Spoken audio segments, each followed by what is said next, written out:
अस्सलामुअलैकुम दोस्तों, क्या आप जानते हैं आपका पंखा स्लो क्यों होता है? तो आए इस वीडियो में हम आपको प्रॉपर दिखाएंगे, इसका फॉल्ट दिखाएंगे क्या है। इस फॉल्ट को आपके सामने ठीक भी करेंगे।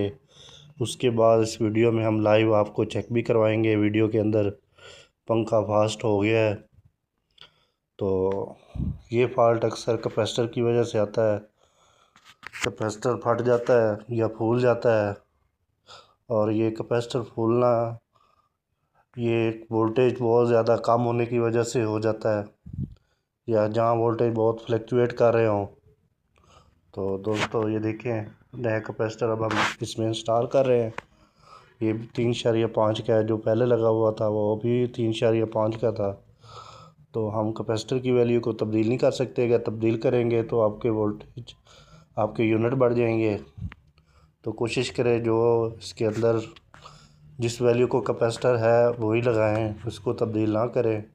तो आप देखें, अब पहले से भी ये पंखा बहुत फास्ट हो गया है। अगर वीडियो अच्छी लगी हो, लाइक करें, शेयर करें, सब्सक्राइब करें।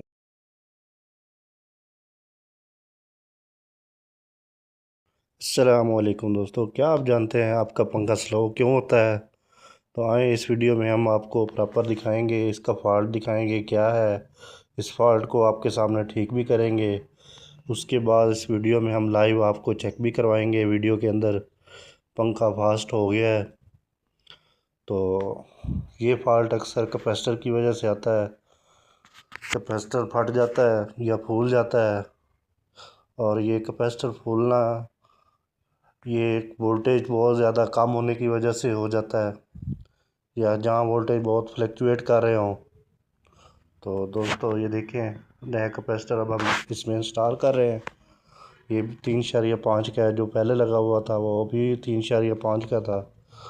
तो हम कैपेसिटर की वैल्यू को तब्दील नहीं कर सकते। अगर तब्दील करेंगे तो आपके वोल्टेज, आपके यूनिट बढ़ जाएंगे।